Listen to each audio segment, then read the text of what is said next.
Hello students, 12th chemistry unit 12 carbonyl compounds and carboxylic acid இதுக்கு முன்னாடி some reactions of aromatic aldehyde பார்த்தோம். இப்போ electrophilic substitution reaction of benzaldehyde பார்க்கலாம். அது என்ன electrophilic substitution நம்ம ஆல்ரெடி படிச்சிருக்கோம். electron loving species இதெல்லாம் ஒரு H+ hydrogen ion, ஒரு NO2 nitrogen ion, இல்ல ஒரு SO3, இல்ல ஒரு boron, இதெல்லாம் வந்து எலக்ட்ரோஃபில்ஸ். இதெல்லாம் இதுகிட்ட வந்து எலக்ட்ரான் கம்மியாக இருக்கும். இதெல்லாம் பாசிட்டிவ் சார்ஜ் அதிகமாக உள்ள எலமெண்ட்ஸ். இது போய் என்ன பண்ணும், இன்னொரு பாசிட்டிவ் இருக்கிற இடத்த சப்ஸ்டியூட் பண்ணும். அதாவது ஒரு பென்சின் ரிங்கில் ஒரு ஆல்டிகைடில் ஒரு ஹெச் இருக்கா, அந்த ஹெச்சை ரீப்ளேஸ் பண்ணிவிட்டு இதில் ஏதாவது ஒரு எலமெண்ட் போய் சப்ஸ்டியூட் ஆகிறது தான் எலக்ட்ரோஃபிலிக் சப்ஸ்டியூஷன் அப்படின்னு நம்ம படித்தோம் இல்லைங்களா. இப்போது பென்சால்டிகைடில் நம்ம எலக்ட்ரோஃபிலிக் சப்ஸ்டியூஷன் எந்த மாதிரிலாம் நடக்குதுன்னு பார்க்கலாம். ஒரு பென்சால்டிகைட் எடுத்துகிட்டு ஒரு நைட்ரேட்டிங் மிக்சர் கூட நம்ம ட்ரீட் பண்ணோம் அப்படின்னா NO2 போயிட்டு அந்த இடத்துல ஆட் ஆகும்னு நம்ம ஆல்ரெடி படித்தோம். ட்ரைநைட்ரோஃபீனால் அதெல்லாம் படித்தோம் இல்லைங்களா 11th லெசனில். அதே மாதிரி தான் இப்போது ஒரு பென்சால்டிகைட் கூட நம்ம நைட்ரேட்டிங் மிக்சர் கொடுத்து நம்ம ரியாக்ட் பண்ணோன்னா மெட்டா பொசிஷனில் NO2 ஆட் ஆகும். பாருங்கள், இது CHO மெட்டா பொசிஷன், இது ஆர்த்தோ பொசிஷன், இது மெட்டா பொசிஷன், இது பேரா பொசிஷன். ஸோ மெட்டா பொசிஷனில் NO2 போய் ஆட் ஆகும். அடுத்து ஒரு பென்சால்டிகைட் எடுத்துகிட்டு கான் H2SO4 அதாவது சல்ஃபனேஷன் பண்ணோம் அப்படின்னா என்ன நடக்கும்னா அதே சேம் மெட்டா பொசிஷனில் SO3 போய் ஜாயின் ஆகும்.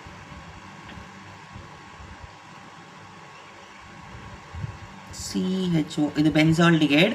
இது H2SO4 எப்படி பிரியும், H+ ஆகும், OSO3H ஆகும் பிரியும்ல.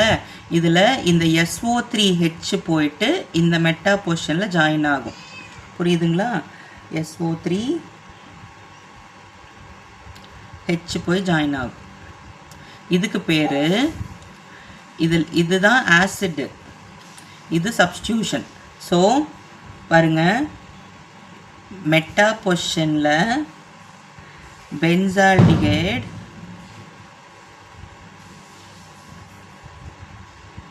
Sulphonic acid.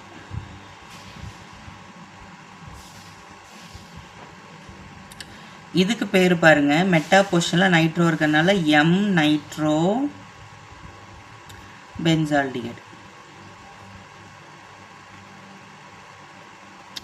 இதே FeCl3 கேட்டலிஸ்ட்டாக வச்சு Cl2 கூட நம்ம ட்ரீட் பண்ணோம் அப்படின்னா நமக்கு குளோரோ பென்சால்டிகைடு கிடைக்கும். பாருங்கள், பென்சால்டிகைடு இருக்குது,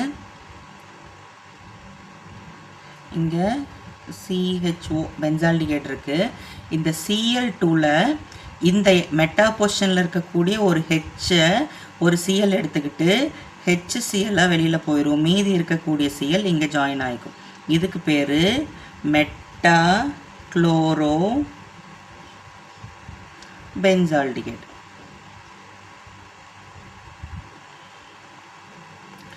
இதே ஒரு பென்சால்டிகைட் எடுத்து குளோரினேஷன் மட்டும் பண்ணுறோம், எந்த கேட்டலிஸ்ட்டும் கொடுக்காம. இங்கேயும் குளோரினேஷன் தான், பட் கேட்டலிஸ்ட்டாக ஃபெர்ரிக் குளோரைடு எடுத்திருக்கோம். இந்த இடத்துல கேட்டலிஸ்ட் எதுவும் கொடுக்காம டைரெக்டாக குளோரினேஷன் பண்ணும்போது பென்சாயில் குளோரைடு, அதாவது எப்படின்னா இந்த ஃபங்க்ஷனல் குரூப் இருக்குது இல்லைங்களா, அங்கே போய் ஒரு குளோரின் அட்டாக் ஆகும். எப்படின்னா இந்த பென்சால்டிகைட் இருக்கா,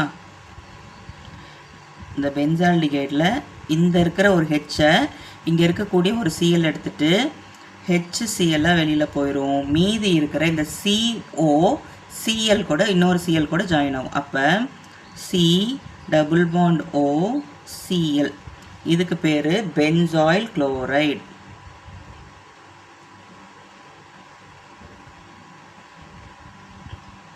இதுதான் எலக்ட்ரோஃபிலிக் சப்ஸ்டியூஷன். அடுத்தது அசிட்டோஃபீனான். அசிட்டோஃபீனான்னா என்னது, ஒரு பென்சின் ரிங்கு கூட ஒரு கீட்டோன் இருக்கிறது தான் அசிட்டோஃபீனான். அதாவது அசிட்டோன் கூட ஒரு ஃபீனால் சப்ஸ்டியூஷனாக இருக்கிறது அசிட்டோஃபீனான். அசிட்டோன்னா என்னது, CH3 C++O CH3 இதில் ஒரு CH3க்கு பதிலாக ஒரு பென்சீன் சப்ஸ்டியூட் ஆகணும். பென்சீன் சப்ஸ்டியூட்டாக இருந்தால் ஃபீனால்னு சொல்லுவோம் இல்லையா? ஸோ இதுதான் அசிட்டோஃபினான்.